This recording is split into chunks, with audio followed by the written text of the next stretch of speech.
Bonjour à tous, bienvenue sur Public Sénat. À suivre ce matin sur notre antenne les travaux de la mission d'information du Sénat sur le Mediator. Les sénateurs réfléchissent à une refonte du système de contrôle des médicaments. Ils ont entendu Bruno Toussaint, le directeur de la revue médicale indépendante Prescrire. C'est un des premiers qui s'était élevé contre les risques que pouvait faire peser sur les patients la prescription de Mediator. Ce médicament était en effet suspecté de provoquer de graves troubles cardiaques. C'est donc cette audition que je vous propose de suivre tout de suite. Bonne matinée à tous.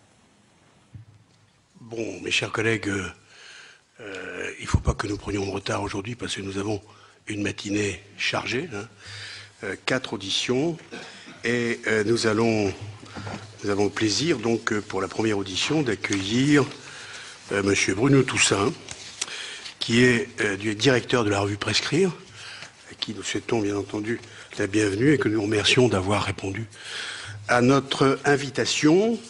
Je voudrais tout d'abord lui rappeler que cette audition est ouverte à la presse et fait l'objet d'un enregistrement en vue de sa diffusion sur le site du Sénat et de la chaîne Public Sénat. Et je vous demanderai, puisque cette audition est publique en application de l'article L 4113-13 du Code de la santé publique, de nous faire connaître, si vous en avez, vos liens avec des entreprises produisant ou exploitant des produits de santé ou des services de conseil intervenant sur ces produits. Et si vous me répondiez par l'affirmative, je serais très très surpris, ce serait vraiment un scoop. Alors je vous écoute.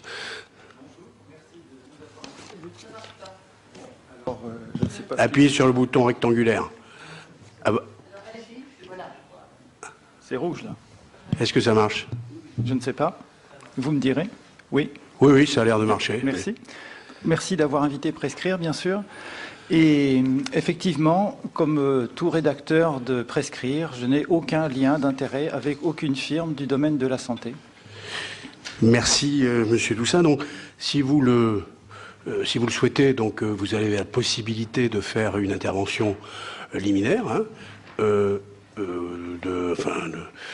d'une dizaine de minutes, comme vous le souhaitez, et ensuite je passerai la parole à Madame la rapporteure qui vous posera un certain nombre de questions, et ensuite à mes collègues qui feront de même s'ils le souhaitent.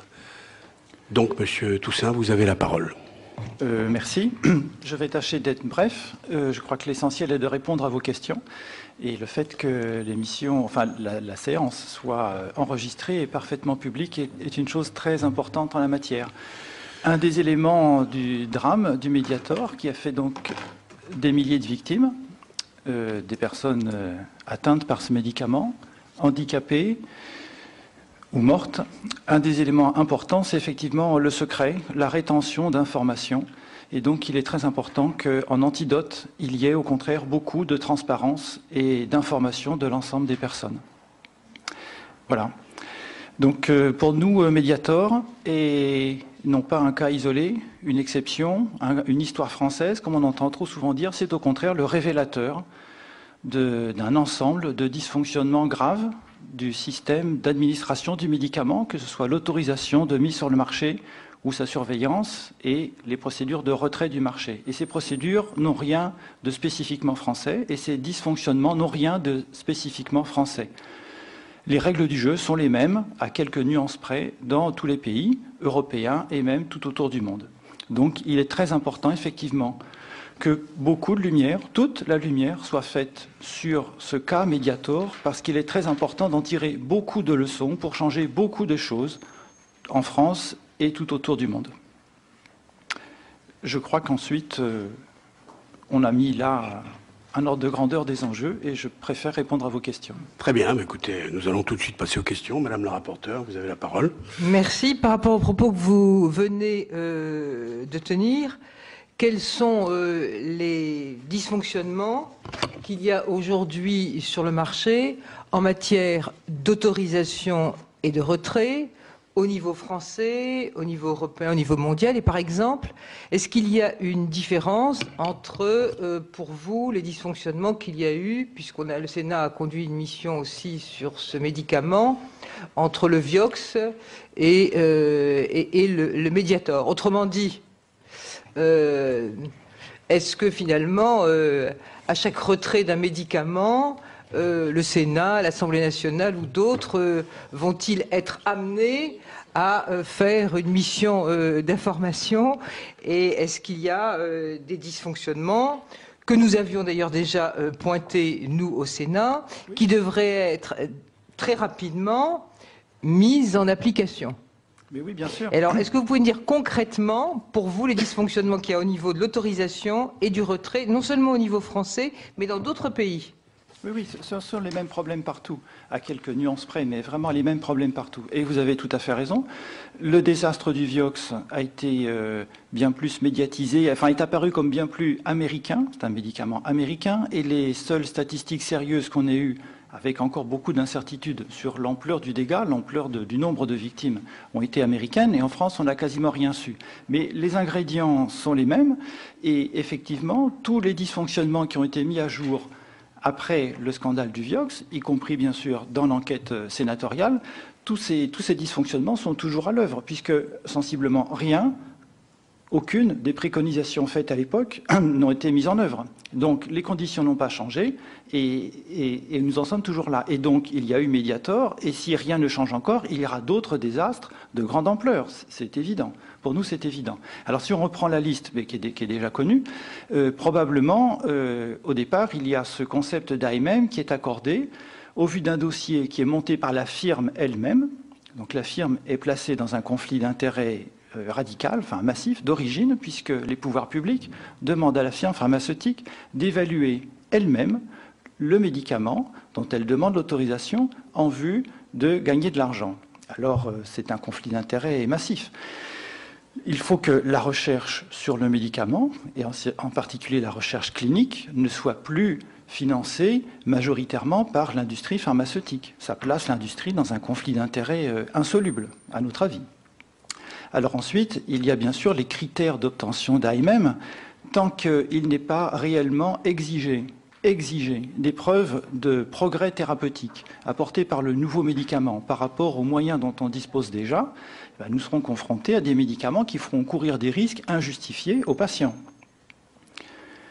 Puisque dans le système actuel, on voit bien qu'une firme peut obtenir une autorisation de mise sur le marché pour un médicament qui n'apporte aucun progrès par rapport à ce qu'on a déjà dans la panoplie thérapeutique, et que même si les effets indésirables paraissent acceptables, malgré tout, il y a suffisamment de moyens de promotion pour convaincre beaucoup de prescripteurs de prescrire ce médicament qui n'apporte pourtant rien de concret, aucun progrès pour mieux soigner.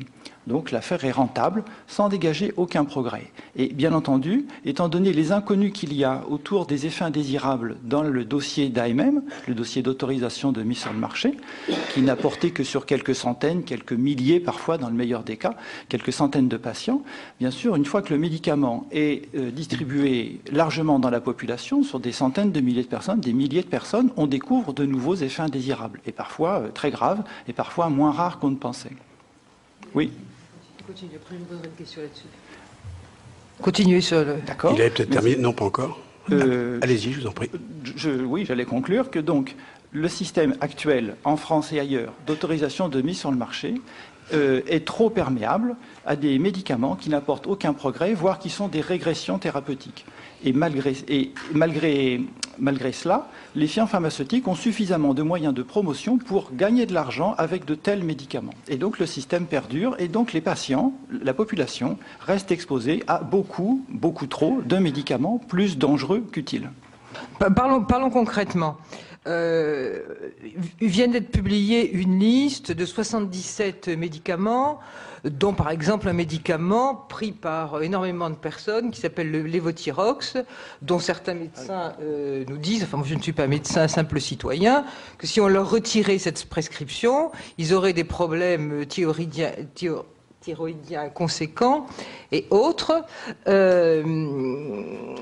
Alors par exemple, par rapport à cette liste, et par rapport au cas du Levothyrox, qu'est-ce que vous pouvez nous dire? Si vous permettez, Madame le rapporteur, je voudrais ajouter une petite question. J'ai fait une petite analyse très rapide de ces 77 médicaments et j'ai constaté que parmi ces 77 médicaments, il y en avait 25 qui avaient un ASMR 5. Alors, je m'interrogeais, est-ce qu'il ne serait pas plus simple de retirer purement et simplement ces médicaments qui sont inutiles et qui, paradoxalement, sont considérés quand même comme dangereux puisqu'ils bénéficient d'une surveillance particulière. Donc c'est la question annexe que je pose, à laquelle je vous demande, si vous le souhaitez, de répondre. Alors, cette liste de 77 médicaments sous surveillance est particulièrement confuse et a fait naître beaucoup d'angoisse, d'interrogation, de confusion. Enfin, elle est désastreuse. Bon. Alors, on ne va pas revenir là-dessus trop longtemps. Bien. En tout cas, cette liste, ce qui est important, c'est que cette liste mélange des situations extrêmement différentes. Donc, son seul avantage est de permettre de commencer à aborder le sujet en grand, puisque beaucoup de personnes sont concernées, ou se sentent concernées. Alors, pour reprendre votre premier point, lévothyrox. Lévothyrox, c'est le nom commercial. La substance active, c'est la lévothyroxine. C'est l'hormone humaine produite par la thyroïde et qui est effectivement absolument indispensable à de nombreuses personnes qui n'ont plus de thyroïde, parce qu'on l'a opérée ou parce qu'elle a été irradiée, enfin bref, ou dont la thyroïde est devenue inefficace, improductive pour telle ou telle maladie, en raison de telle ou telle maladie. Donc ce médicament est absolument essentiel, c'est certain. Il est connu depuis très longtemps, des décennies, puisque là, ce qui a motivé, si j'ai bien compris, la présence de ce médicament sur cette liste, ce n'est pas tant la substance, bien sûr, mais certains génériques, certaines copies. Et il y aurait, selon l'agence du médicament, des signalements d'inefficacité de certains génériques. Donc le problème n'est pas du tout la surveillance de la lévothyroxine en elle-même, qui est très bien connue, ni du médicament lévothyrox proprement parlé, la spécialité lévothyrox, mais les qualités ou les non-qualités de certains génériques, c'est-à-dire de médicaments, de copies qui sont autorisés par l'AFSAPS. C'est donc un problème de fabrication, d'inspection des copies, des génériques, et ça n'a aucun rapport avec les conditions d'autorisation de mise sur le marché de nouveaux médicaments, etc. C'est un problème très particulier qui n'a pas de rapport avec Mediator ou des choses comme cela. Par contre, c'est très choquant, bien sûr, de voir ce médicament sous surveillance. Alors, répondre à ma question. Oui, je veux bien. Oui. Alors, deuxièmement. J'avais 35, pardon. Voilà. Donc, ASMR 5, amélioration du service médical rendu, selon la Commission de la transparence, rattachée à la Haute Autorité de Santé. Et le niveau 5, comme on le sait, paradoxalement, ce n'est pas le 5 étoiles, c'est au contraire le niveau 0. C'est-à-dire qu'il n'y a pas d'amélioration du service médical rendu. Bien. Alors donc, des médicaments qui ont un ASMR 5, une ASMR 5, a priori, n'apportent aucun progrès par rapport à ce qu'on a déjà à disposition sur le marché français. Dans ces conditions, c'est sûr qu'on est en droit d'être particulièrement exigeant sur les effets indésirables de ces médicaments, car s'ils n'apportent aucun progrès, le peu de régression qu'ils vont apporter en tant qu'effet indésirable devrait suffire à les évincer du marché. Alors pour autant, est-ce que ces médicaments sont inutiles? Ils sont inutiles dans le sens où ils font double emploi.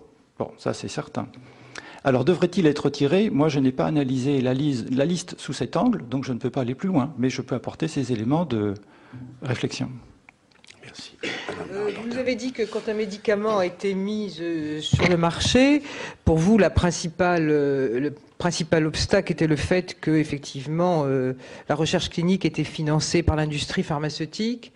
Dans la mission que nous avons conduite sur le Vioxx, il nous avait été dit, je me demande d'ailleurs si c'est pas par des personnes de votre revue, que lorsqu'un médicament était mis sur le marché, il était mis sur le marché selon un modèle pasteurien, alors que ce modèle qui est pasteurien, donc, est appliqué lorsqu'il sort à une population qui a une pathologie chronique et donc qui va prendre ce médicament dans le temps. Donc, est-ce qu'il n'y a pas aussi, et que c'est quelque chose de fondamental qu'on ne voit pas forcément, un dysfonctionnement entre la norme, finalement, qui permet aux médicaments d'être sur le marché, la norme pharmaceutique et clinique, par rapport à la population qui va prendre le médicament et dont la norme n'est pas adaptée, finalement, à la population qui va prendre ce médicament. Est-ce qu'il n'y a pas un dysfonctionnement là aussi ? Mais il y a beaucoup de dysfonctionnements, hein. Donc le financement de la recherche... Qui, à ce moment-là, ne relève pas de l'ordre du financement, mais de la norme et du modèle, et qui est quelque chose de fondamental.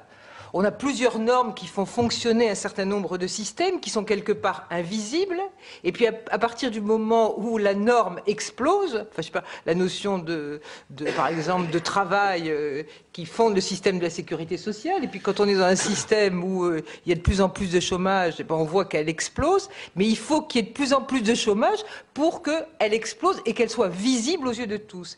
Est-ce que finalement il y a exclusivement la question du financement de l'industrie pharmaceutique par rapport à la recherche clinique, ou est-ce qu'il y a aussi autre chose qui est peut-être aussi fondamentale par rapport à la norme? Par rapport à la norme, je n'ai pas l'impression. Par rapport au financement des firmes pharmaceutiques elles-mêmes, oui. Dans le système actuel, les firmes pharmaceutiques sont incitées à conquérir des parts de marché plus larges, des parts de marché, d'un marché qui va être chronique et qui va concerner beaucoup de gens. Je veux dire par là que l'intérêt des firmes pharmaceutiques actuellement est de vendre le plus de médicaments le plus longtemps possible au plus de personnes possible. Donc, avec ce modèle-là, beaucoup de firmes font beaucoup d'efforts pour conquérir des parts de marché de maladies qu'elles ne guérissent pas, qu'elles ne prétendent pas guérir avec leurs médicaments. C'est ce qu'on voit avec le diabète non insulinodépendant, le diabète de type 2, qui concerne des millions de personnes en France et partout dans tous les pays. Et aucun des médicaments actuels, dont pourtant certains sont controversés, bon, Mediator, je ne reviens pas dessus, le retrait de l'Avandia rosiglitazone l'année dernière en Europe, pioglitazone, Actos, qui est sur la sellette pour les questions de cancer de la vessie, tous ces médicaments ne guérissent absolument rien du diabète. Il faut les prendre indéfiniment pour espérer prévenir une partie des complications. C'est la même chose pour l'hypercholestérolémie. Aucun médicament ne guérit rien du tout à ce problème-là. Simplement, il faut le prendre au long cours pour diminuer les risques les complications cardiovasculaires, de même l'hypertension, etc. Donc, il n'y a plus beaucoup de recherches sur des médicaments qui visent à guérir un problème. Il n'y a plus beaucoup de recherches sur les anti-infectieux. Alors, on sait guérir la tuberculose, c'est formidable. Pendant longtemps, c'était une maladie chronique qui finissait par emporter beaucoup de personnes. On a des antituberculeux. En quelques mois, c'est guéri, on n'en parle plus, pourvu qu'on y ait accès. Mais ça, c'est encore autre chose. Bon, dans le cas du sida, nous sommes entre les deux. Nous n'avons pas de médicaments qui guérissent le sida. Nous avons des médicaments qui maîtrisent l'infection pour la très grande majorité des personnes pendant de nombreuses années. Alors c'est formidable, mais on n'a pas guéri. Bon, tout à l'heure vous parlez du Vioxx et de la mission qui a suivi. Vioxx rofecoxib est un anti-inflammatoire qui ne guérit rien. Il n'a aucune prétention à... Enfin, les médicaments n'ont pas de prétention d'ailleurs, mais en tout cas, ses promoteurs n'ont aucune prétention à absolument guérir quoi que ce soit. Ça ne traite aucune cause particulière de médicaments. Ce sont des médicaments symptomatiques. En particulier, une grosse clientèle, bien entendu, si je puis dire, de ce médicament, c'est les rhumatismes chroniques, l'arthrose, la polyarthrite rhumatoïde, etc. Et les anti-inflammatoires ne guérissent rien de cela. Ils diminuent en partie les symptômes pour une partie des patients. Et puis quand on arrête le médicament, on est revenu au point de départ. Alors la maladie a ses fluctuations et heureusement on peut avoir de temps en temps des rémissions et se passer un peu de médicaments. Mais je crois qu'il ne faut pas trop garder en tête que la recherche actuelle porte sur des médicaments qui viseraient essentiellement à guérir les maladies. Au contraire, les firmes se sont entêtées à chercher à gagner des parts de marché sur des maladies chroniques qu'elles ne guérissent pas.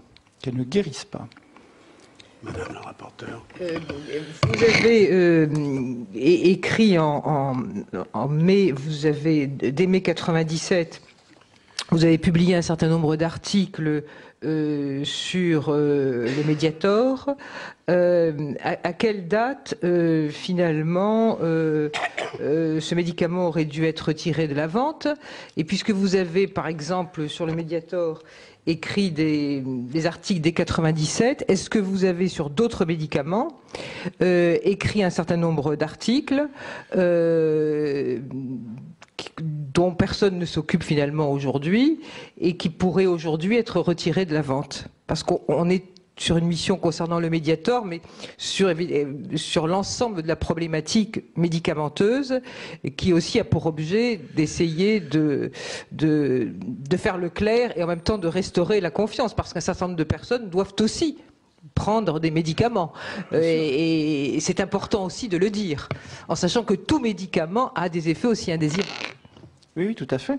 il y a des médicaments qui rendent des services magnifiques. Je parlais tout à l'heure tuberculose ou infection par le VIH. Il est évident qu'il y a des médicaments magnifiques. Bon, c'est bien certain. Raison de plus, à notre avis, pour être exigeant, pour faire le tri parmi tous ces médicaments, garder les médicaments qui rendent des services importants et éliminer, nous débarrasser des médicaments de second ordre, voire qui sont plus néfastes, dangereux qu'utiles. Et il y en a beaucoup dans les pharmacies à la maison, les pharmacies familiales, les pharmacies d'officine, les pharmacies d'hôpitaux, dans les traités de médecine, dans les périodiques d'information, dans le cerveau des médecins, dans le cerveau des pharmaciens, dans le cerveau des infirmiers, etc. Il y a beaucoup de tri à faire et beaucoup de choses à évincer pour au contraire se concentrer sur les médicaments importants et les progrès réels. Depuis 30 ans, une des rubriques de Prescrire s'appelle Rayon des nouveautés pour faire justement le tri parmi les nouveaux médicaments, pour mettre en évidence ce qui apporte quelque chose pour soigner mieux, et ces médicaments valent le coup, effectivement, et mettre de côté le reste. Bien. Alors, Mediator. Aujourd'hui, est-ce que vous pensez que l'aspirine serait mise sur le marché? Alors, la mise sur le marché et l'intérêt d'un médicament se posent toujours dans une situation précise. C'est comme tout objet d'ailleurs dans la vie, ça dépend de ce qu'on en fait. Alors l'aspirine, en tant qu'anti-agrégant plaquettaire, c'est-à-dire à toute petite dose, pour limiter le risque de thrombose artérielle en particulier, par exemple après un infarctus du myocarde.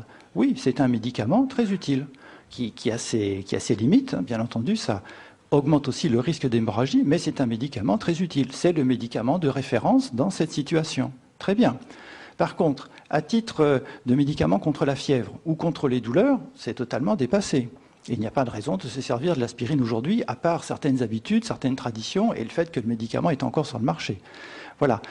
Il faut bien toujours avoir en tête que pour peser l'intérêt d'un médicament, il faut faire la balance bénéfice-risque. Et à notre avis, c'est une balance, ce n'est pas un rapport, c'est une balance, ça penche d'un côté ou de l'autre, dans une situation précise pour des personnes précises. Il n'y a pas de médicament qui soit absolument valable pour tout le monde ou au contraire forcément néfaste pour tout le monde. Ça doit s'analyser situation par situation. Alors, vous m'aviez demandé Mediator 1997. Alors, effectivement, nous avons, en 1997, publié 2 textes d'analyse approfondie de la balance bénéfice-risque du Benfluorex, puisque son vrai nom, c'est tout de même Benfluorex. Et vous savez que l'avantage de cette DCI, c'est ce orex à la fin qui nous rappelle que c'est un anorexigène, donc un coupe-faim, et c'est tout de même décisif dans cette affaire. Bien, donc nous avons publié effectivement 2 analyses approfondies de la balance bénéfice-risque de ce Benfluorex dans les 2 situations autorisées à l'époque, c'est-à-dire, en résumé, sans ergoter sur les mots, le diabète et les hyperlipidémies. Et nous avons constaté qu'il n'y avait pas de preuve d'efficacité tangible de ce médicament, ni dans un cas ni dans l'autre, c'est-à-dire aucune preuve d'efficacité préventive sur les complications de ces troubles. Parce qu'encore une fois, le diabète en soi n'est pas, le taux de sucre en soi dans le sang n'est pas un problème particulier. Le problème est les complications au long cours, rénales, oculaires, cardiovasculaires, enfin on ne va pas détailler, le problème des complications au long cours du diabète. Et pour les hyperlipidémies, hypertriglycéridémies, c'est la même chose. C'est le même principe des complications au long cours. Donc, en 1997, nous constatons qu'il n'y a aucune preuve d'efficacité concrète de ce médicament Benfluorex sur ces complications.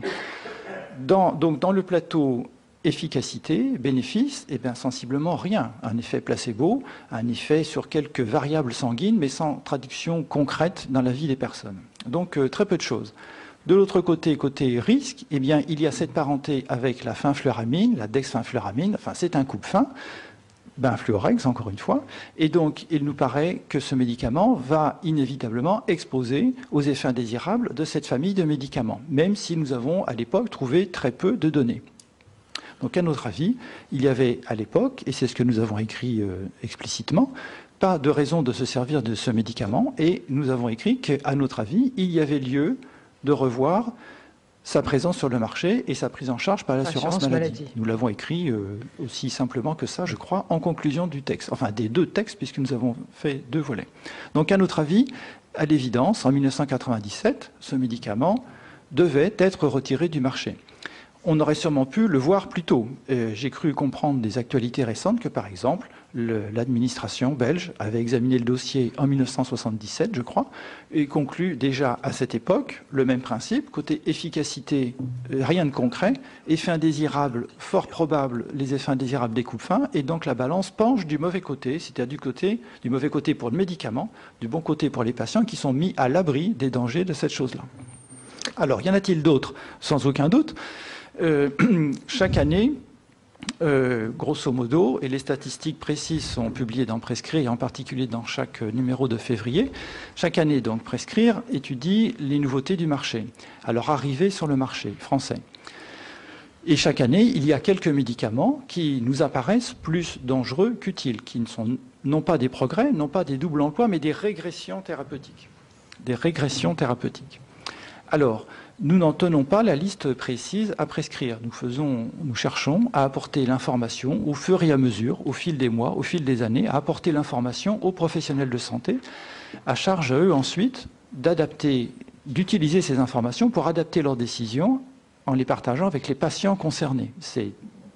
Je fais un pas en arrière, excusez-moi, ou un pas de côté. Un des côtés désastreux de la liste de 77 médicaments dont nous avons parlé au début, c'est qu'elle mélange tout et qu'elle ne fournit aucune piste concrète pour expliquer, pour réfléchir avec les patients, ou que les patients réfléchissent avec leurs prescripteurs, avec leurs pharmaciens, sur l'intérêt du médicament dans leur situation. Bien, je ferme la parenthèse. Donc, les statistiques de Prescrire une fois par an, récapitulatif, nombre de médicaments qui sont des régressions thérapeutiques. Quand on voit que depuis environ 2005, on est passé de quelques-uns par an à une quinzaine environ. Il y a des fluctuations, bien entendu, mais c'est de l'ordre d'une quinzaine par an. Quand on regarde de l'autre côté les sorties du marché pour effets indésirables, on en voit en général 3 ou 4 par an. Donc il est évident qu'il en arrive plus qu'il n'en sort. Donc il y en a de plus en plus sur le marché. Donc, je ne peux pas en faire la liste nominative précise. Vous voyez ces dernières semaines qu'on a beaucoup parlé du Buflomedil, qui a été annoncé comme retiré aujourd'hui, 17 février. Donc, un vasodilatateur qui n'apportait rien de concret en termes d'efficacité, mais qui était dangereux du point de vue cardiovasculaire et neurologique. Vous avez vu que nous avons beaucoup parlé du Nimesulide, un anti-inflammatoire qui n'apporte pas de progrès par rapport aux autres anti-inflammatoires, mais qui est toxique pour le foie.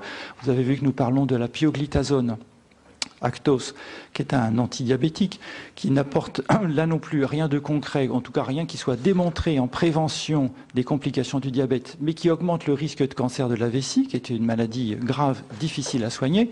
Enfin, vous avez vu qu'il y en a beaucoup, je ne vais pas prétendre refaire la liste. Donc bien sûr, il y a beaucoup de choses à changer dans les conditions d'autorisation de mise sur le marché et de surveillance, parce que sinon nous avons d'autres médiators en vue, c'est évident, en France et partout dans le monde. Madame la rapporteure. J'ai encore une ou deux questions, si vous la proposez. Je vais essayer de les regrouper. Est-ce que... Nous avons encore une demi-heure. Quel est, plus largement, enfin, quel est le rôle de la presse médicale en matière de formation des médecins? Et quels moyens permettraient, selon vous, de renforcer son indépendance? Et estimez-vous que la charte de la visite médicale, on en avait aussi parlé dans le cas du Vioxx, c'est un outil efficace et préconisez-vous des mesures complémentaires en la matière? Alors, bien sûr, les prescripteurs, les professionnels de santé en général, ça ne concerne pas que les médecins, c'est la même chose pour pharmaciens, infirmiers, etc. Ils ont bien sûr besoin d'une information indépendante sur les thérapeutiques en général et donc les médicaments, puisque nous parlons médicaments. Alors, la presse biomédicale, on va dire, est majoritairement, très majoritairement financée par les firmes pharmaceutiques sous forme de publicité ou d'insertion d'articles. Alors, à partir de là, c'est mal parti, puisque vraiment ce sont des supports sous influence. Pour la plupart, pas tous, Prescrire est financé exclusivement par les abonnés. Il n'y a aucune publicité, aucune subvention. Il n'y a pas d'actionnaire puisque l'éditeur est une association à but non lucratif selon la loi 1901. Donc on peut tout à fait avoir effectivement une presse indépendante des firmes de santé et financée par les abonnés, en l'occurrence à Prescrire principalement des professionnels de santé. Pas exclusivement, bien entendu, c'est ouvert à tous, puisque comme il n'y a pas de publicité pour professionnels de santé, tout le monde peut s'abonner, il y a aucune, c'est totalement libre, bien entendu. Alors, cette revue paraît plus chère à l'abonnement, effectivement, que les concurrents qui sont financés par les firmes pharmaceutiques, puisque les tarifs des autres supports sont diminués par la publicité. Voilà tout. Alors, ça n'a rien de spécial à la France. La situation est la même dans tous les pays. Et dans tous les pays, il y a au moins une équipe indépendante des firmes pharmaceutiques qui diffuse une information indépendante, fiable, critique sur les médicaments. Et la plupart de ces équipes sont regroupées au sein d'un réseau international dont fait partie Prescrire. Alors, visite médicale. À notre sens, il n'y a pas d'information fiable à attendre des visiteurs médicaux, puisque les pauvres, ils sont rémunérés par une firme pharmaceutique ou un prestataire de services et jugés sur les chiffres de vente. Donc, ils sont directement intéressés aux ventes des médicaments du moment qu'ils doivent promouvoir. Les chartes et autres encadrements ne changeront rien à ce problème. Là aussi, le mal est à la racine, si je puis dire. C'est le problème du financement même et du critère de performance, de jugement de performance de cette profession. Donc, à notre avis, il est inutile de passer du temps à chercher à faire une charte ou à l'améliorer. La solution est simplement que les médecins, en l'occurrence, les pharmaciens aussi, parce qu'il y a des délégués pharmaceutiques, réalisent qu'ils n'ont pas d'informations fiables à attendre de la visite médicale. Et donc qu'ils cessent de recevoir les visiteurs médicaux ou pharmaceutiques, comme d'ailleurs de plus en plus le font. Alors bien sûr, le média humain, c'est-à-dire un visiteur, un délégué, qui vient apporter une information sur le médicament aux professionnels de santé, ça c'est une bonne chose. Il y a des pays, et il y a eu quelques expériences françaises, où effectivement le visiteur n'était pas rémunéré par la firme pharmaceutique, mais par une instance ou un organisme d'intérêt public, et où l'information ne visait pas à promouvoir les ventes, mais à promouvoir la qualité de la prescription ou des choix thérapeutiques. Et bien ça c'est un outil efficace, de même que la presse est un outil efficace d'information, c'est un moyen complémentaire. Mais en France, excusez-moi, mais vous faites référence à quel exemple? Parce qu'en France, à ma connaissance, il existe bien sûr les délégués de l'assurance maladie, mais qui sont rémunérés par l'assurance maladie. Oui, il n'existe pas de visiteurs médicaux qui soient rémunérés par une instance, disons, indépendante, et de la sécurité sociale et des laboratoires. Vous avez raison. Effectivement, il n'y a pas de visiteurs prescrits en particulier. Non, mais... Voilà. Oui, mais en Belgique, il y a un réseau de visiteurs indépendants de l'assurance maladie, à ma connaissance. Ah oui. Donc, je ne connais pas le détail du financement, mais je crois que... ou si l'assurance maladie y contribue, je ne pense que ça n'est pas majoritaire. D'accord. Mais justement, votre avis sur les dames, est-ce que vous avez un avis sur les délégués de l'assurance maladie qui vont, comme les visiteurs médicaux, qui rencontrent les médecins? Est-ce que vous êtes favorable ou est-ce que vous êtes critique par rapport à cette... C'est déjà bien mieux que d'être financé par les firmes pharmaceutiques. Cela dit, il faut faire attention. L'assurance maladie a aussi une performance économique, en quelque sorte, à assurer. Donc, il faut prendre garde. Oui. Et c'est pour ça que le modèle économique choisi par Prescrire est le financement par les personnes intéressées, donc principalement les professionnels de santé. Mais bien sûr, les patients peuvent s'abonner aussi. Pour nous, c'est le modèle économique qui permet la moindre dépendance ou la plus grande indépendance. On ne peut pas être indépendant de tout, sinon on n'est plus dans le monde vivant. Bon. Donc nous sommes dépendants, Prescrire est dépendant de ces 30 000 et quelques abonnés, c'est exact. Mais nous ne sommes pas dépendants de l'assurance maladie, ni des choix des dirigeants de l'assurance maladie, ni du gouvernement, ni des firmes, etc. Pour nous, c'est la meilleure ou la moins mauvaise solution. D'accord. Madame la... Est-ce que le mode et le financement, et le niveau de financement de l'AFSAPS vous paraît aujourd'hui satisfaisant et quelles mesures préconisez-vous concrètement en termes de gouvernance? Parce que c'est vrai qu'on critique, mais quelles mesures concrètes pour améliorer le système de gouvernance au-delà avec la problématique du financement et au-delà de la problématique du financement? Alors, à notre avis, bien entendu, ne serait-ce que symboliquement et pour les esprits, il y a tout intérêt à ce que le financement d'une agence du médicament soit indépendant des firmes. Le fait qu'il y ait le moindre lien avec les redevances, les frais de dossier, les redevances comme ça s'appelle, évidemment, c'est néfaste. Même si on peut dire qu'il y a des écrans, etc. À notre avis, il ne doit y avoir aucun rapport financier entre les firmes et l'agence. Bien. Ça, c'est une première chose. Cela dit, pour nous, à Prescrire, nous n'avons pas beaucoup critiqué le financement de l'AFSAPS. il est choquant que ce soit lié au financement, enfin aux redevances bien entendu, mais pour nous le plus grave est le fait à quel point les firmes, les personnes, je veux dire, pardon, les décisions des agences sont sous influence des firmes. Nous avons écrit en 2005, et ça a fait réagir le directeur de l'époque, qu'effectivement nous nous posions la question, à voir les actes, les décisions prises, nous avons posé la question, est-ce que la FSAPS était d'abord au service des firmes pharmaceutiques ou au service des patients?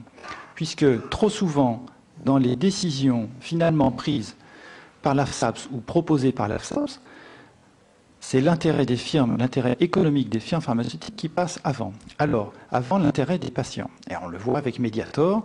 Et par exemple, on a vu à quel point, trop souvent, la FSAPS est sensible à l'argumentation des firmes et accepte qu'il faudrait d'autres études pour prouver que le médicament est dangereux, etc. Et pendant ce temps-là, les personnes restent exposées, les effets indésirables surviennent, le nombre de victimes augmente, mais les ventes continuent. Bien. Alors, à ce phénomène, il y a sûrement plusieurs causes. Le financement est sans doute un facteur. Pour nous, il n'est pas déterminant.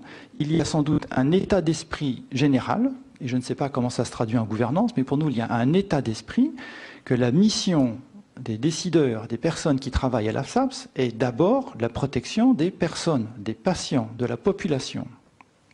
Et n'est pas la régulation du marché. Et n'est pas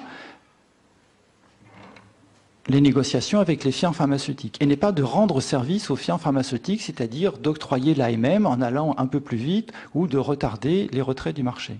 Pour nous, c'est une question d'état d'esprit. La mission des agences du médicament doit être la protection, en premier, des patients. Et c'est d'autant plus choquant quand on voit Mediator et tout ce qui est révélé à cette occasion, quand on se souvient que donc le nom actuel de l'agence du médicament est Agence française de sécurité sanitaire des produits de santé. Mais où est la sécurité sanitaire quand on laisse Mediator pendant des années sur le marché ? Bien. Alors, sans doute, la présence, le recours à de nombreux experts qui ont des liens d'intérêt avec l'industrie pharmaceutique est aussi un facteur décisif dans ces comportements qui donnent trop l'intérêt, la priorité aux firmes plutôt qu'aux patients, qu'à la population. Ça recoupe le problème du financement de la recherche clinique. Tant que la recherche clinique est financée largement par les firmes pharmaceutiques, il est évident que les firmes pharmaceutiques sont conduites à contacter et à utiliser les services de nombreux cliniciens, de nombreux spécialistes, de nombreux connaisseurs de telle ou telle maladie. Et se crée le cercle vicieux que de plus en plus de cliniciens, de spécialistes, d'experts, comme on dit, de tel ou tel problème de santé, ont des liens d'intérêt avec les firmes pharmaceutiques. Et on en vient à dire, mais on ne peut pas en trouver d'autres. Alors d'abord, c'est faux, on en trouve d'autres, mais c'est vrai qu'il y en a beaucoup, et de plus en plus, tant qu'on laisse l'essentiel de la recherche clinique financée par les firmes pharmaceutiques. Alors ça, c'est une mesure... changer cela nécessite sûrement beaucoup de choses. Beaucoup de transferts d'argent, beaucoup de changements de mécanismes. Mais pour nous, il est indispensable de s'y attaquer. Madame le rapporteur, vous avez terminé? J'aurais d'autres questions, mais vous avez d'autres questions? On va laisser peut-être bien, la parole à nos collègues. Pour peu qu'ils la demandent. Hein. Il est évident que s'ils ne la demandent pas, je ne peux pas leur... Monsieur Dulay, vous avez la parole. Vous nous avez indiqué, monsieur, que vous aviez 30 000 abonnements, peu ou prou. Ce chiffre est faible par rapport au nombre de prescripteurs possibles. Par quel autre moyen l'alerte est-elle donnée aux praticiens, aux pharmaciens ou au corps médical en général? Parce qu'il y a la sortie du médicament, mais il y a toute cette période intermédiaire et floue à l'intérieur de laquelle vous avez joué un rôle, mais comment ce rôle peut-il être démultiplié?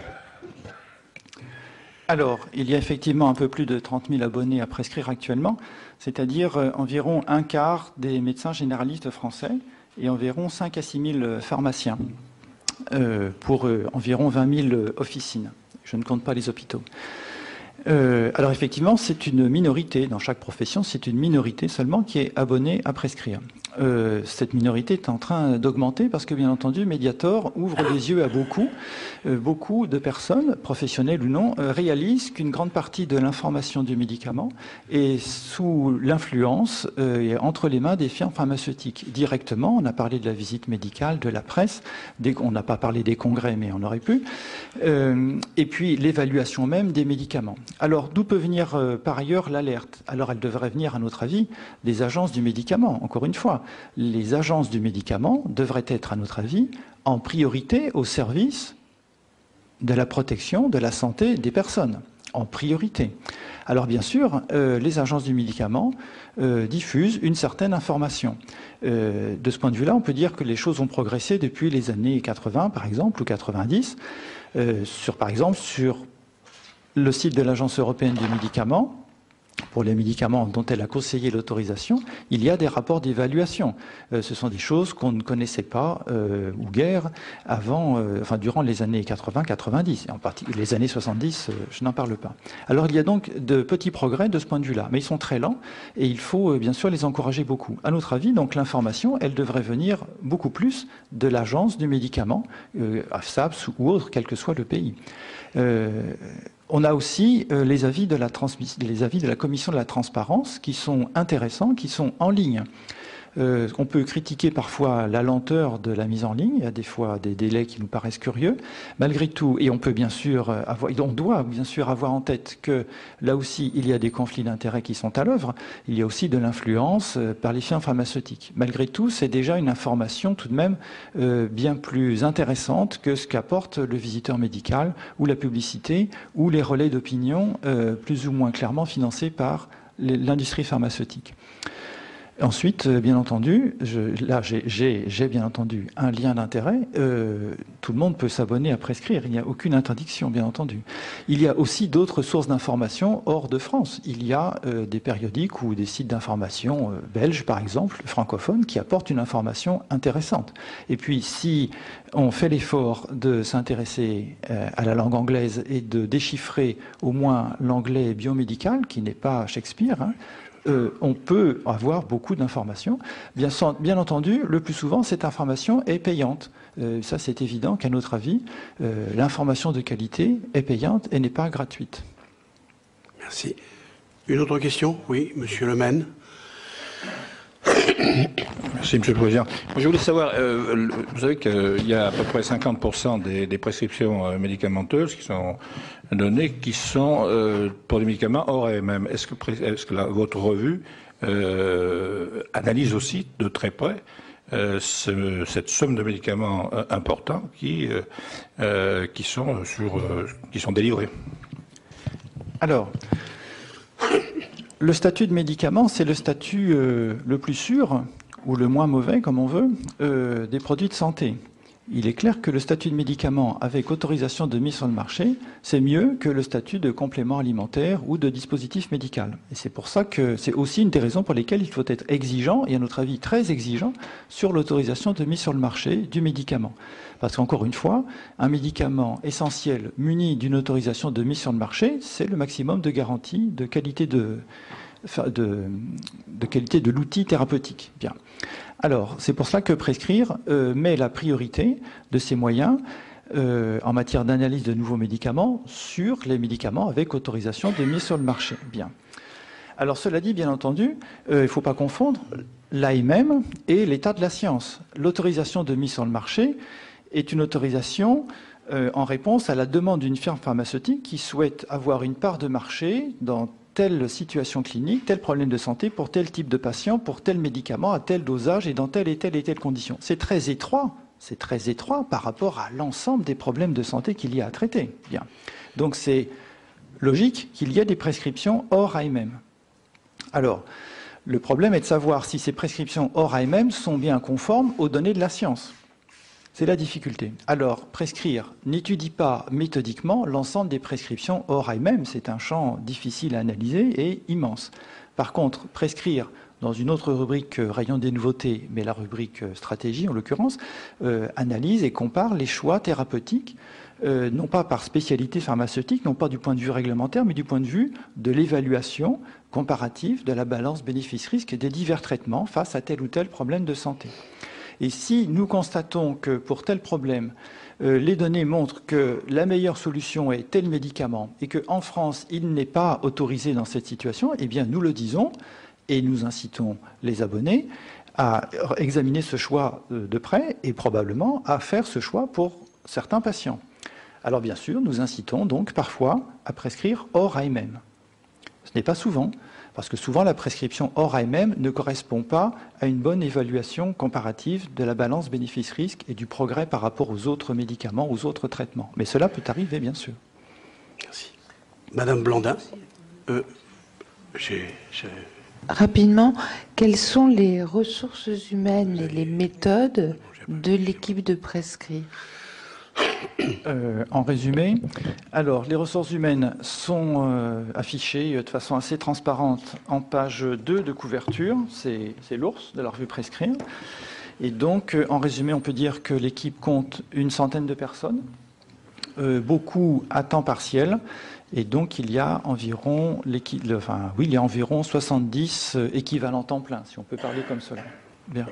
Alors, les méthodes, eh bien, nous cherchons à voir le minimum de dépendance financière et donc intellectuelle. Donc, j'ai parlé tout à l'heure de l'abonnement. Ensuite, il y a une méthode de travail très collective. Il y a bien sûr que tous les rédacteurs et toutes les personnes ont l'engagement de ne pas avoir de lien d'intérêt avec les firmes pharmaceutiques, domaine de la santé plus généralement, ça je l'ai dit tout à l'heure. Il y a ensuite surtout donc une méthode de travail très collective. Que je ne vais peut-être pas passer trop de temps à détailler, mais comment dire, enfin, il y a deux choses, excusez-moi. Méthode collective, c'est-à-dire que les articles sont signés Prescrire, et non pas nominativement par tel ou tel rédacteur, et c'est la réalité. Il y a bien sûr un rédacteur principal à chaque texte, mais il est très tôt entouré par une équipe, un petit groupe qui fait la programmation des rubriques, un petit groupe qui décide des priorités les priorités du moment dans telle ou telle rubrique, pour tel ou tel genre de médicament, tel ou tel genre de traitement, etc. Et aussi les priorités pour tel ou tel rédacteur. Et une fois qu'on a décidé de mettre en route un texte, un article sur tel problème précisément, eh bien effectivement, nous recherchons un rédacteur compétent pour le faire. Très bien, il est d'accord, ça s'insère dans son emploi du temps, on y va. Tout de suite est constituée une équipe avec un rédacteur référent qui sera son premier relecteur, avec le responsable de rubrique qui sera la première personne qui va, après le travail du couple, on va dire du binôme rédacteur référent, qui va passer l'ensemble du dossier en revue, l'ensemble de la documentation rassemblée, la méthode dont cette documentation a été rassemblée, dont elle a été exploitée, la façon, les premiers échanges, les premiers textes, la concordance entre la version du texte qui est retenue par le binôme rédacteur principal, rédacteur référent, et la concordance de ce texte avec l'ensemble des références qui ont été retenues. Et puis ce responsable de rubrique va soumettre ce texte à un comité de lecture qui comporte 20 ou 30 personnes environ, parfois un peu moins, parfois un peu plus, ça dépend du sujet et de l'ampleur du texte, et des personnes, quelques-unes à l'intérieur de Prescrire, mais principalement à l'extérieur de Prescrire, pour croiser beaucoup de points de vue. Et donc, parmi ces relecteurs, nous sollicitons des naïfs, des experts, des généralistes, des spécialistes, des médecins, des pharmaciens qui travaillent en ville, qui travaillent à l'hôpital, etc., pour recouper beaucoup de points de vue. Ensuite, le texte est de nouveau confié, l'ensemble du dossier est de nouveau confié au rédacteur principal qui est chargé d'examiner les contributions de ses relecteurs. Et il ne cherche pas à en faire une synthèse consensuelle pour faire plaisir à tout le monde, il cherche, comme depuis le début, à faire un texte qui soit réellement objectif, fiable, informatif. Et donc, quand, par exemple, un relecteur ne comprend pas ce que nous avons dit ou n'est pas d'accord, le rédacteur cherche à améliorer la formulation. Si le relecteur dit qu'il n'est pas d'accord, nous avons oublié telle référence ou n'est pas d'accord avec notre interprétation de telle ou telle publication, le rédacteur repart à la référence d'origine, réexamine et voit si, ou tâche de voir en tout cas, si c'est Prescrire qui a raison ou si c'est le relecteur qui a raison, etc. Toujours l'examen critique et toujours le souci de contribuer à une information fiable et non pas de faire un consensus. Bien. Alors la suite du circuit est que le Le responsable de rubrique va de nouveau repasser en revue l'ensemble du dossier, y compris les contributions des relecteurs, et y compris la façon dont le rédacteur a pris en compte ces contributions. Puis il y a ensuite le travail du rédacteur adjoint qui va comparer, ligne à ligne, chiffre à chiffre, la véracité des assertions du texte prescrire avec les références retenues. Puisque, à part les éditoriaux, tous les textes prescrire sont référencés. La bibliographie retenue figure en fin de texte. Elle est tenue à disposition des abonnés pendant 5 ans, de façon à ce que chacun puisse comparer ce qu'a dit prescrire et ce qu'il y avait dans l'écrit, le document écrit qui a servi de source. Donc il y a le travail du rédacteur adjoint est de comparer le texte prescrire et les données qui sont dans le texte source, en proposant au responsable de rubrique une reformulation ou une correction, mais sans la faire lui-même. Encore une fois, le responsable de rubrique, toujours pour croiser les points de vue, va lui-même regarder de façon critique le travail du rédacteur adjoint. Bon, je ne vais pas aller plus loin, on a fait le plus gros du parcours, il y a encore un petit parcours un peu collectif.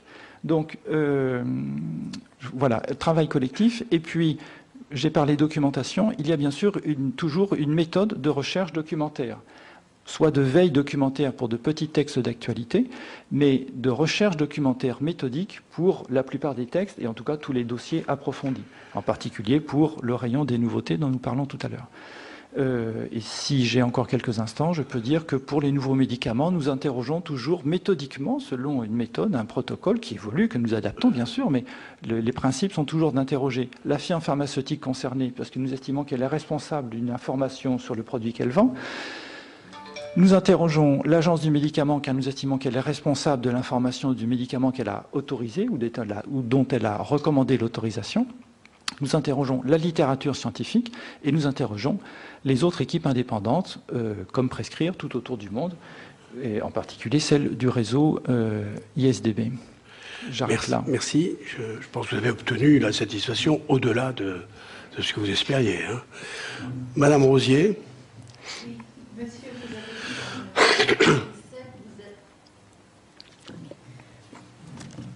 ça marche. Appuyez sur le... À côté, ça marche. À côté, l'autre qui marche. D'accord. Voilà, oui. Vous avez dit qu'en 1997, vous aviez analysé le benfluorex et que vous aviez démontré qu'il n'y avait aucune preuve d'efficacité pour le cholestérol et pour le diabète. Oui. Est-ce que vous avez fait des gros titres dans votre revue pour alerter, puisque tous les médecins ou les pharmaciens, tous les gens qui lisent votre revue, est-ce qu'ils ont pu être alertés à ce moment-là ?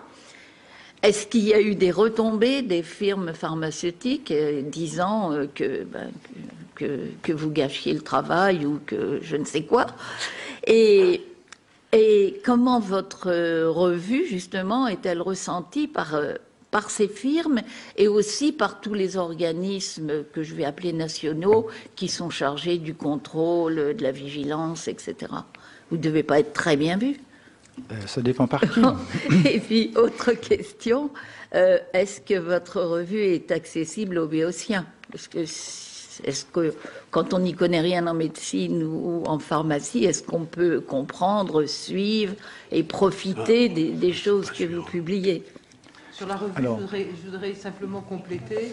Sur la revue, je voudrais compléter. Est-ce que les 30 000 abonnements à prescrire sont payants et quelle est l'ampleur de la diffusion gratuite ? Ça, je peux vous dire que c'est payant. Hein. Moi, je paye. Et bien, en revanche, je reçois beaucoup de revues médicales sans y être abonné. Non, mais j'apporte un témoignage. Ah, très bien. Je peux. Hein. Vous m'en donnez l'autorisation, Madame la rapporteure ? Bien sûr. Je vous en remercie. Voilà. Vous avez la parole, monsieur. Question, je vais essayer. Bien. Alors, gros titres. Non, nous n'avons pas fait de gros titres particulièrement sur ce médicament.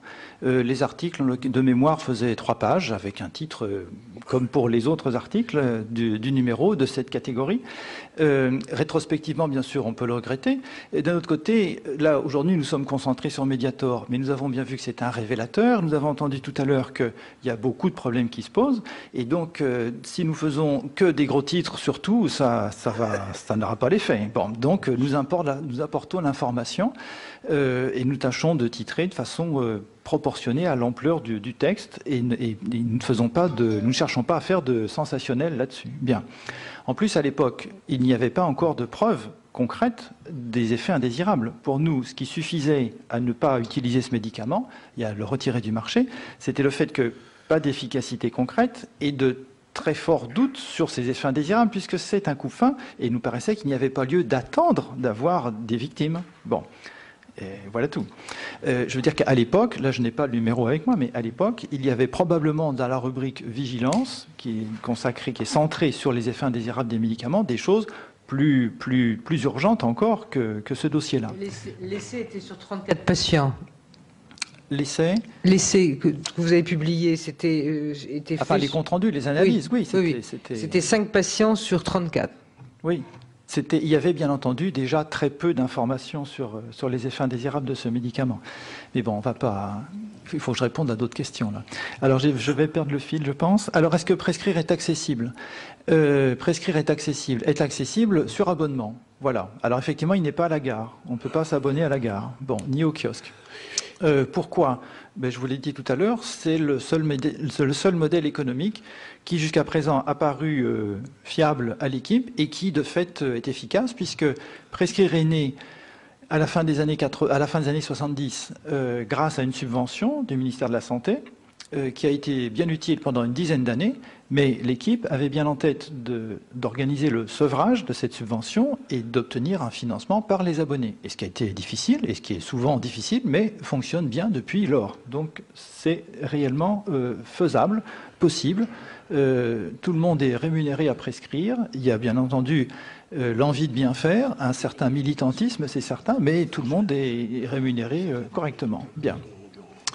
Alors, accessible du point de vue du texte. Alors, c'est vrai que l'essentiel des abonnés, en nombre, sont effectivement des professionnels de santé. Et les rédacteurs sont principalement des professionnels de santé. Donc, c'est vrai qu'il y a un certain prérequis de culture médicale. Bon, c'est exact. Cela dit, les professionnels de santé ne sont pas tombés dans la culture médicale quand ils étaient petits. Ils ont appris, comme tout le monde. Et l'expérience, je crois, montre que quand on s'intéresse à un sujet, il faut se cultiver un petit peu. C'est pas très long. Et ensuite, les textes prescrire tâchent d'être écrits de façon aussi intelligible que nous pouvons. Alors ensuite, destination directe du grand public. Pour l'instant, nous ne savons pas le faire. Mais nous n'avons pas non plus aucune prétention à avoir le monopole de l'information. En ce moment, là, depuis quelques semaines, nous sommes enchantés de voir beaucoup de journalistes qui réalisent l'ampleur du problème de l'information sur le médicament, qui réalisent qu'il ne suffit pas que le médicament soit autorisé pour que tout aille bien, qu'il y a au contraire beaucoup de problèmes.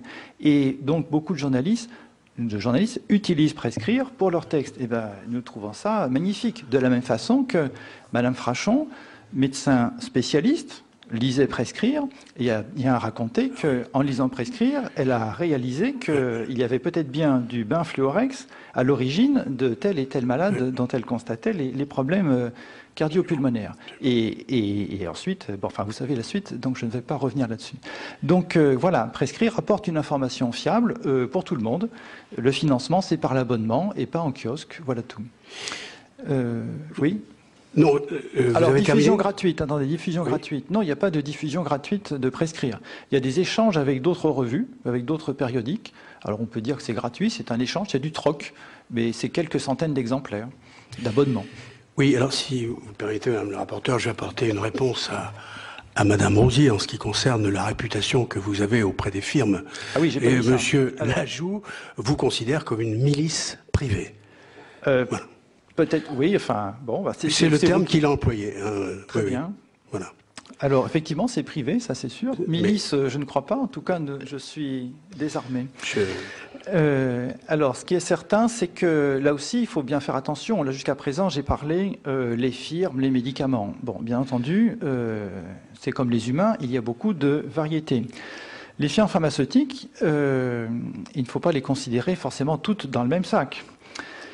Par exemple, chaque année, au mois de janvier, Prescrire organise la pilule d'or et organise 3 palmarès des nouveaux médicaments, de l'information transmise par les firmes pharmaceutiques à prescrire et du conditionnement des médicaments examinés par prescrire dans l'année qui a précédé. Et donc nous récompensons les firmes pharmaceutiques qui, à notre avis, ont bien travaillé. Eh bien, les représentants des firmes pharmaceutiques sont heureux de venir à cette manifestation. Et en particulier, je ne sais pas si ici quelques personnes étaient là à la pilule d'or, mais je vous promets, les journalistes qui étaient là ont pu voir, ont pu constater que oui, les représentants des firmes pharmaceutiques nominés par prescrire sont venus à notre invitation et sont venus chercher un diplôme qui reconnaissait, où prescrire saluait le bon travail. Prescrire n'est pas anti-firme pharmaceutique. Prescrire est pour ceux qui font le bon travail, qui permettent de mieux soigner. Quand une firme pharmaceutique met sur le marché un médicament qui apporte un progrès thérapeutique, nous le saluons. Mais quand une firme pharmaceutique met sur le marché un médicament qui est une régression thérapeutique, nous ne saluons pas la firme. Bien, je vais, avant d'en terminer, vous poser deux questions. Alors, l'une concernant l'expertise et l'autre concernant le circuit du médicament. Alors, l'expertise, est-ce qu'il vous semble que la présence d'experts ayant des liens d'intérêt dans les commissions de l'AFSAPS, bien que ces liens d'intérêt fassent l'objet de la transparence, est compatible avec la mission qui leur est dévolue? C'est-à-dire, est-ce qu'on peut être en même temps un conseiller des firmes et aussi un conseiller des pouvoirs publics, enfin parler au nom de l'État? C'est la première question. Peut-être que vous pouvez répondre à la première et on en viendra ensuite à la seconde. Il y a plusieurs études où des médecins ont été interrogés sur l'influence de la visite médicale, ou des étudiants, des médecins comme des étudiants. Et souvent, la réponse majoritaire est que, ah oui, les autres, ils sont influencés par la visite médicale. Mais moi, non, moi, je sais garder mon esprit critique. Le problème est que la plupart disent cela. Et l'expérience montre que oui, la visite médicale est efficace pour augmenter les ventes auprès des prescripteurs ou auprès des étudiants, auprès des médecins installés, etc. Alors, à notre avis, bien sûr, il faut que les experts n'aient pas de lien d'intérêt avec les firmes pharmaceutiques. C'est la seule solution pour qu'il n'y ait pas de conflit d'intérêt. Le conflit se résout quand il n'y a pas de lien d'intérêt avec les firmes pharmaceutiques. Et c'est ça qu'il faut exiger, bien entendu. Très bien. La deuxième question concerne le circuit du médicament. Il est effectivement complexe. Vous le savez, il y a donc l'AFSAPS à travers l'autorisation de mise sur le marché, ensuite l'examen par la HAS, ensuite la fixation du prix, c'est l'assurance maladie qui fixe le taux de remboursement. Est-ce que vous pensez que il y a des réformes à faire et dans quel sens, en particulier, quelle place doit tenir dans ce système la pharmacovigilance, et qu'actuellement elle est complètement tributaire de la commission d'AMM? Est-ce qu'il faut lui donner plus d'indépendance? Comment? Est-ce qu'il faut réunir tout ce qui concerne le médicament dans une même structure? Est-ce que la fixation du prix doit être toujours de la responsabilité du CEPS, ou est-ce qu'on doit envisager d'autres systèmes? Enfin, je ne sais pas si vous pouvez répondre à toutes ces questions, mais enfin, celles pour lesquelles vous pouvez répondre, je serais très heureux que vous puissiez apporter des réponses. Ah oui, on vient de vous apporter une question. Très bien. Bon, c'est parfait. La distribution a eu lieu. Voilà, je vous en prie. Allez-y, monsieur. Alors, sûrement pas possible de répondre en quelques instants à tout cela. C'est complexe. Puisqu'on parle pharmacovigilance beaucoup avec Mediator, il est important pour nous que, effectivement, les moyens financiers et humains de la pharmacovigilance en France soient largement augmentés. Et que les décisions ou les positions, il faut qu'à notre avis, pharmacovigilance, bien sûr, en France comme dans les autres pays, elle est sous-développée. Alors il faut bien entendu la développer beaucoup, avec de l'argent et des moyens humains. Que les travaux de pharmacovigilance soient valorisés. Probablement que les travaux de pharmacovigilance soient encore plus valorisés que les travaux faits en collaboration avec les firmes. Bien sûr, je parle de pharmacovigilance publique, bien entendu, à financement public exclusivement. Bien. Et il faut bien sûr que les préconisations des instances de pharmacovigilance aient autant de poids que les préconisations des commissions d'AMM, c'est-à-dire que les préconisations qui visent au retrait du marché ou à la restriction de l'autorisation de mise sur le marché, mais en général le plus efficace c'est le retrait et pas les demi-mesures autour de l'autorisation, il faut que ces préconisations aient autant de poids auprès des décideurs que l'avis de la commission d'AMM. Il faut donc changer la situation actuelle où toujours la commission de pharmacovigilance doit en référer effectivement à la commission d'AMM. Il faut changer ça, il faut équilibrer cela.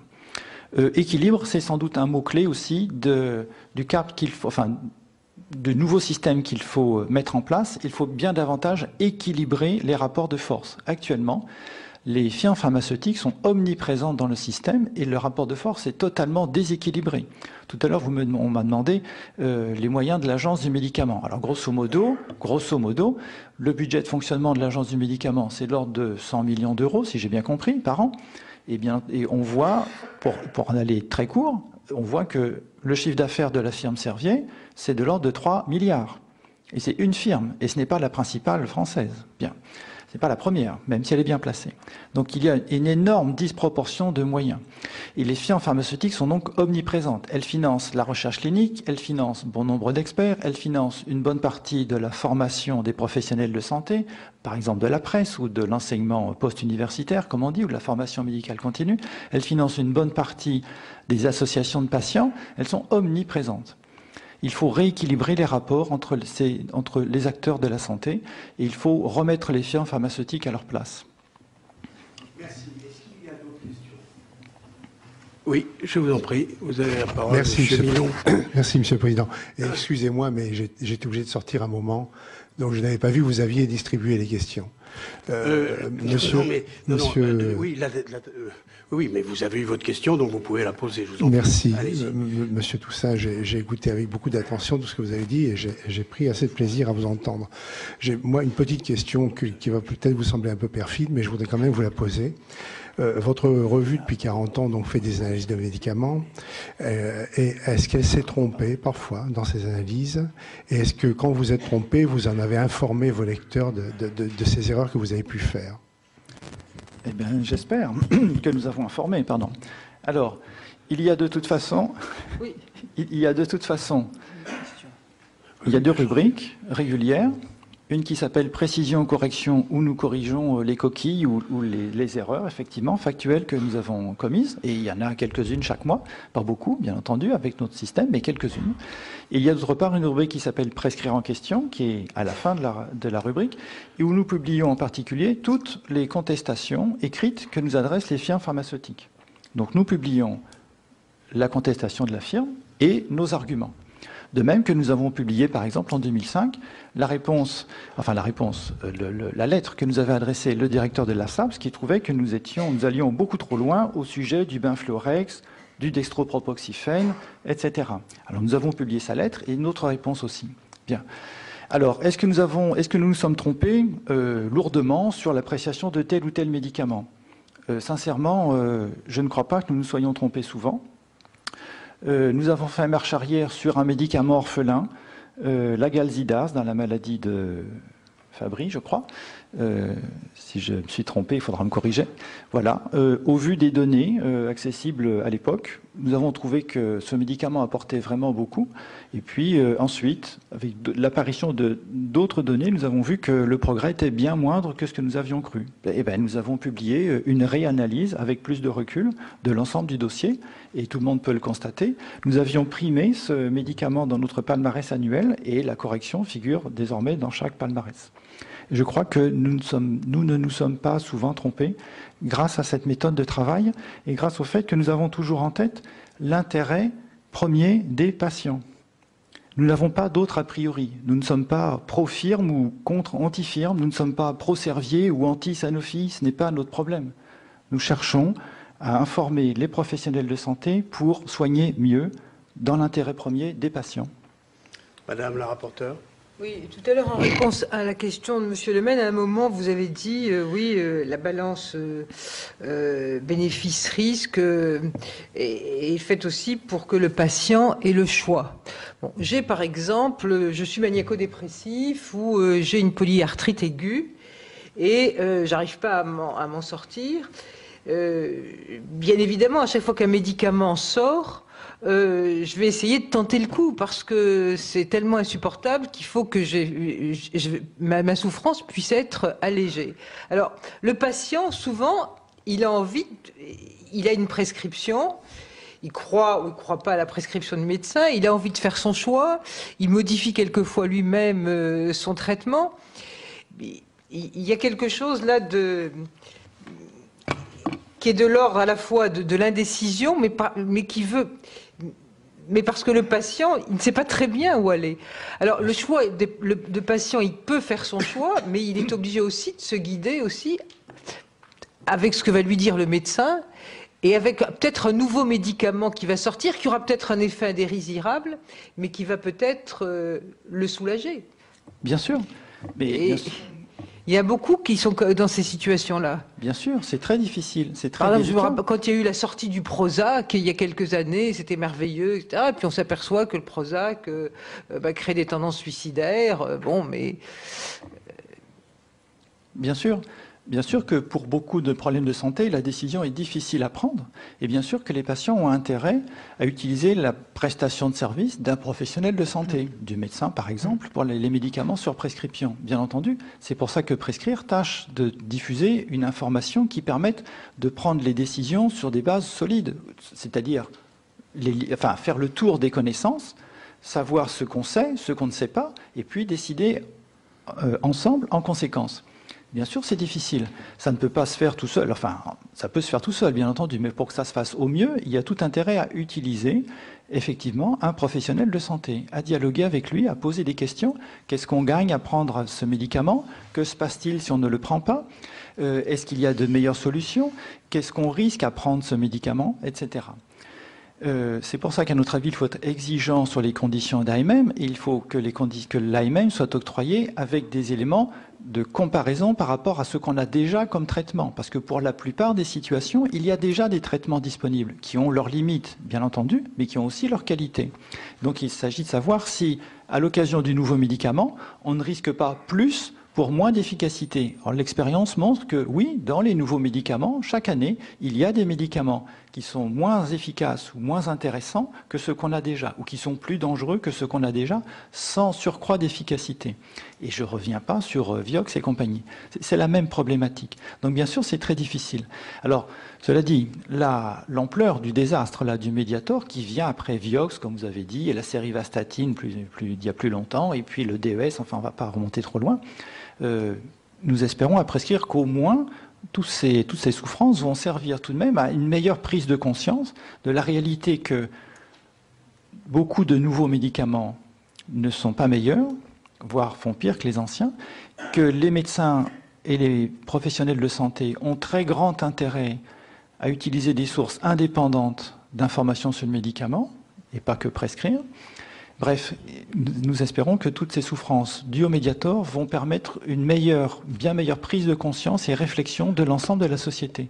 Il y a bien sûr à réformer le système de médicaments, mais il y a toute une meilleure pensée, bien plus critique, bien plus lucide sur les médicaments, surtout en France où nous en consommons beaucoup. Merci. Je pense que, sauf si certains de nos collègues veulent poser encore des questions, nous allons lever la séance en vous remerciant de vous être prêté avec autant de patience à cet exercice quelquefois difficile de réponse aux questions. Merci infiniment. Merci à vous. Merci beaucoup. Le sujet mérite beaucoup d'énergie. Oui. Notre part aussi. Nous n'en manquons pas.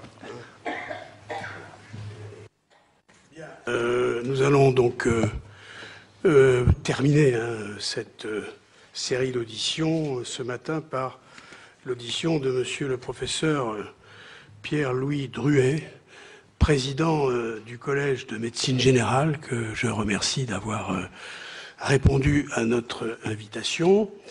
Je voudrais lui signaler d'abord que cette séance, cette audition est donc retransmise par la télévision, enfin Public Sénat.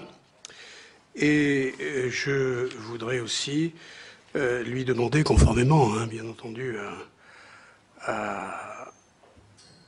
en application de l'article L 4113-13 du Code de la santé publique, de nous faire connaître, hein, si vous en avez, vos liens avec des entreprises produisant ou exploitant les produits de santé ou des organismes de conseil intervenant sur ces produits.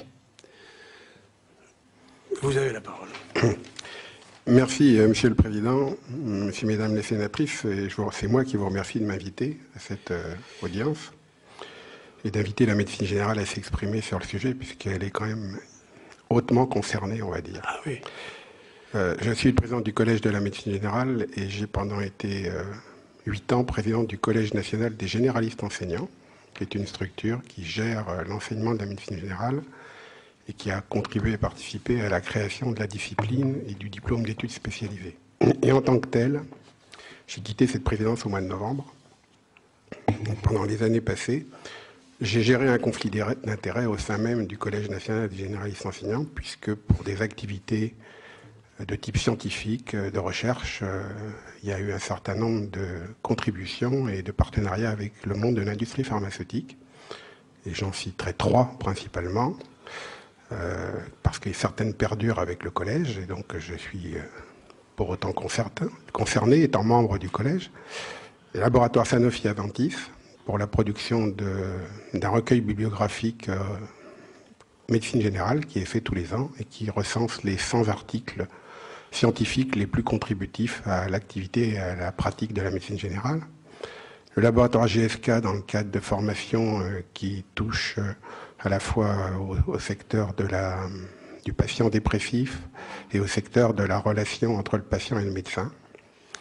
Et puis le laboratoire Pierre Fabre, parce que j'ai personnellement contribué et piloté un travail de recherche sur les anémies chez la femme par carence en fer, enfin plutôt les carences en fer sans anémie chez les femmes, source de tableaux qui sont soit des syndromes dépressifs, soit des syndromes asthéniques sévères, et c'est une recherche internationale.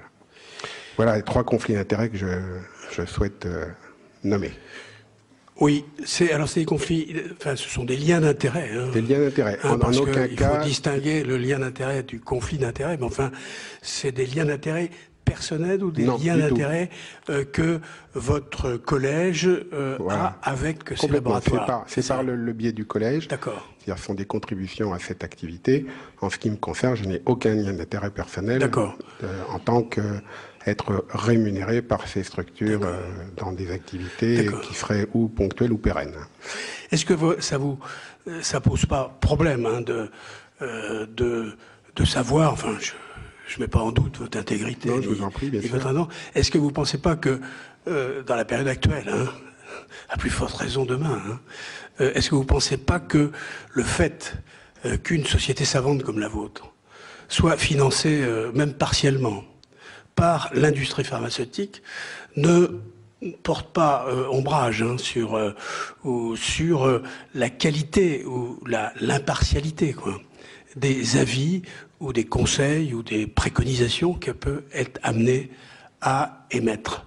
C'est effectivement la question qui se trouve posée. Hein, et je vous rassure tout de suite, hein, vous n'êtes pas la seule société savante dans cette situation. Hein, je ne veux pas stigmatiser les médecins généralistes, loin de là. Hein, mais est-ce que vraiment il n'y a pas là un problème hein? Alors, je vais vous dire que, à mes yeux, il y a un problème. C'est un problème qui, au jour d'aujourd'hui, je souhaiterais voir résolu et disparaître. Mais je vais aller plus loin. C'est un problème qui ne touche pas que des sociétés savantes. Je suis moi-même, par nature, universitaire, puisque professeur de médecine générale, et que dans l'université aussi, on retrouve ces mêmes problèmes. C'est-à-dire que l'ensemble du système, et je ne parle pas de la recherche, pour m'y occuper beaucoup, l'ensemble du système fait que la participation, y compris à la recherche, et pas uniquement sur le médicament, de l'industrie pharmaceutique est toujours d'aujourd'hui incontournable. C'est-à-dire que je vais être très clair, et je pense que dans ce que je vais vous proposer comme préambule à cet échange, ce n'est pas parce que je gère cette relation avec l'industrie que je ne me sens pas libre de parole, d'une part, et d'autre part, dans le cadre de ces relations que l'on a instituées, je dirais presque par nécessité et par obligation, et je pense avoir sur les 10 ans tout fait pour m'en